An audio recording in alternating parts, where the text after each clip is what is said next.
पढ़ाई की व्यवस्था भी हो सके, इससे संबंधित तमाम अन्य गतिविधियों को आगे बढ़ाने में भी उसके माध्यम से मदद मिल सकती है। और आज एक नया कार्यक्रम ये बना है और मेरा फिर इस पर जोर होगा कि हम लोग अंतर विभागीय समन्वय के माध्यम से हम लोगों को इन कार्यक्रमों को आगे बढ़ाने का कार्य करना चाहिए।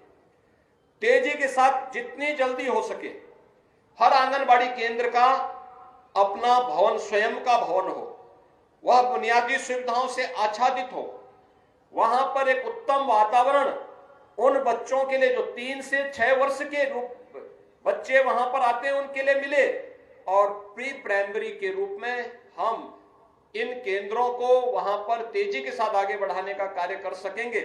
यह हम लोगों का जोर होना चाहिए।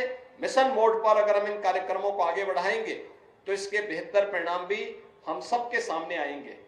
आज प्रधानमंत्री जी का भी इस पर काफी जोर है। आपने देखा होगा कि अलग अलग कार्यक्रमों के माध्यम से उन्होंने बचपन को बचाने के लिए, भारत के बचपन को बचाने के लिए जो विभिन्न प्रकार के कार्यक्रम प्रारंभ किए हैं, वह आज सार्थक रूप लेता हुआ दिखाई दे रहा है। अंतर विभागीय समन्वय के परिणाम भी किस रूप में हम सबके सामने आते हैं। मैं तो अक्सर इस बात को देखता हूं, जिस ताकत को हम लोगों ने पहली बार महसूस किया कि हमारे उत्तर प्रदेश में इंसेफ्लाइटिस के बहुत सारे मामले आते थे। लगभग 1200 से 1500 बच्चों की मौत प्रतिवर्ष होती थी। मैं पूर्वी उत्तर प्रदेश में अक्सर इस बात को देखता था कि मध्य जुलाई से लेकर के मध्य नवंबर तक मौतों का जो सिलसिला प्रारंभ होता था, लोग भयभीत रहते थे। इस दौरान हमारे पर्व और त्योहार भी पड़ते हैं। पर्व और त्योहारों की उत्साह और उमंग लोगों में कमजोर पड़ जाती थी। पता नहीं कौन बच्चा इस बीमारी की चपेट में आ जाए।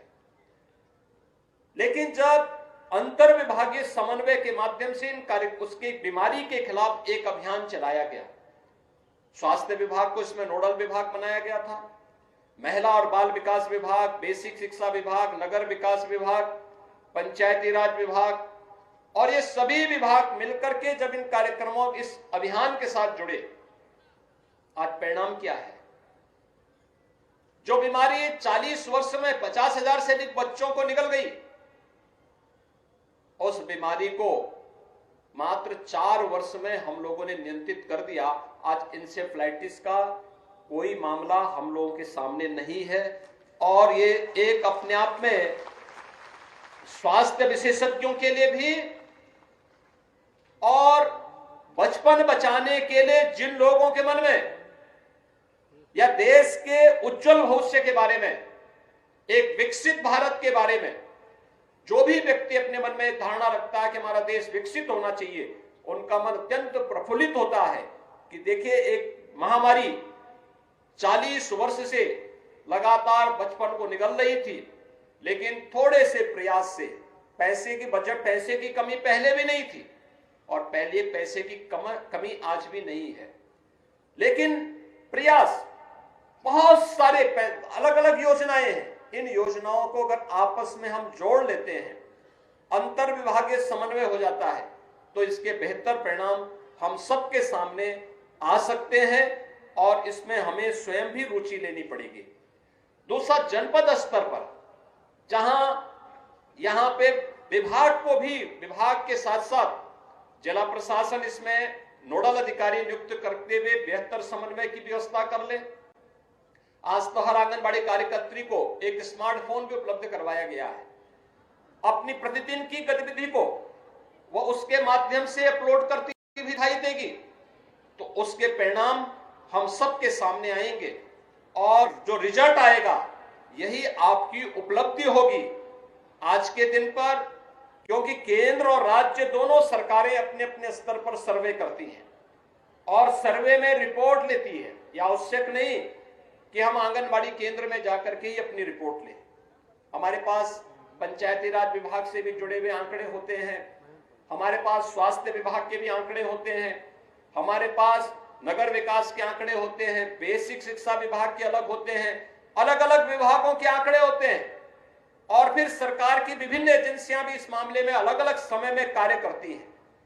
उन सबके परिणाम जब एक साथ जोड़े जाते हैं तो हम लोग इस निष्कर्ष पर पहुंचते हैं कि हमने जो कुछ किया, अगर हमें अपने स्वयं के कार्य से संतुष्टि नहीं है तो परिणाम कभी संतोषजनक नहीं हो सकता। हमें स्वयं भी इस बात का एहसास होना चाहिए कि हम जो कार्य कर रहे हैं इसके परिणाम भी बेहतर होंगे और उस परिणाम को लाने की स्वयं की जिम्मेदारी मेरी होनी चाहिए।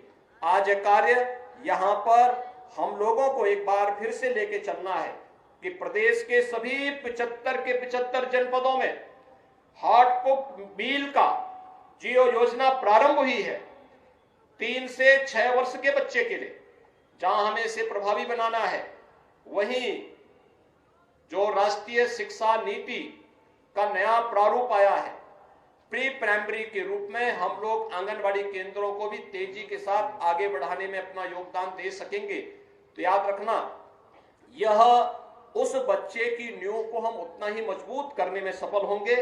आज के इस अवसर पर जहां इन सभी कार्यक्रमों के लिए मैं महिला और बाल विकास विभाग को इन सभी योजनाओं के लिए हृदय से बधाई देता हूं, वहीं साथ ही साथ आज यहाँ पे इस पुलिस लाइन में कार्यक्रम है, यहाँ के कंपोजिट विद्यालय में हम लोगों ने इस योजना का शुभारंभ किया है।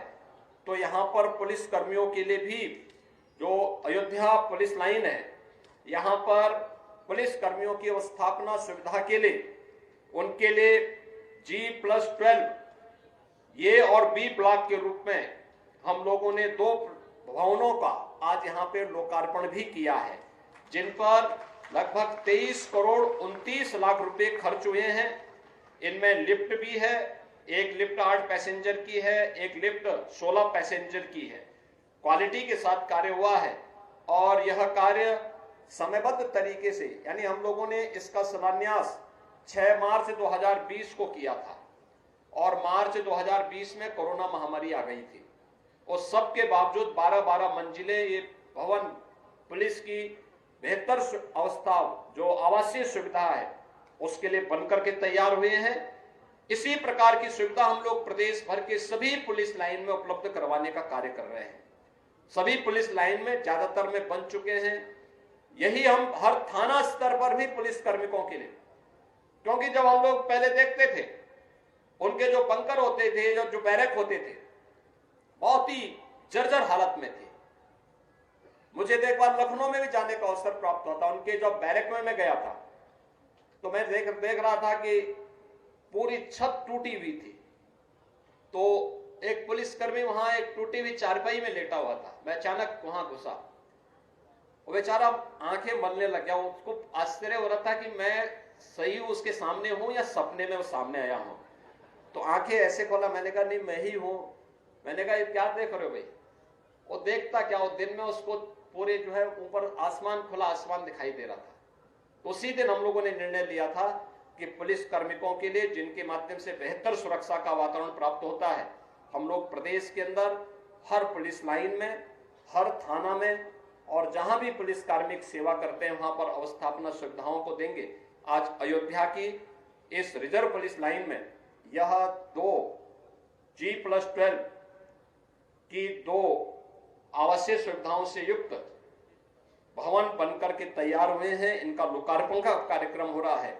मैं इसके लिए सभी पुलिस कार्मिकों को और यहाँ पे निवासरत पुलिस कार्मिकों को भी हृदय से बधाई देता हूँ, अपनी शुभकामनाएं देता हूँ और विश्वास व्यक्त करता हूँ कि योजनाओं का लाभ आने वाले समय में सभी जनपदों में लोग लेंगे। एक बार फिर से हार्टपुक मील योजना के शुभारंभ के अवसर पर महिला और बाल विकास विभाग को इस योजना के प्रति बधाई देते हुए आप सबके प्रति अपनी शुभकामनाएं देता हूं।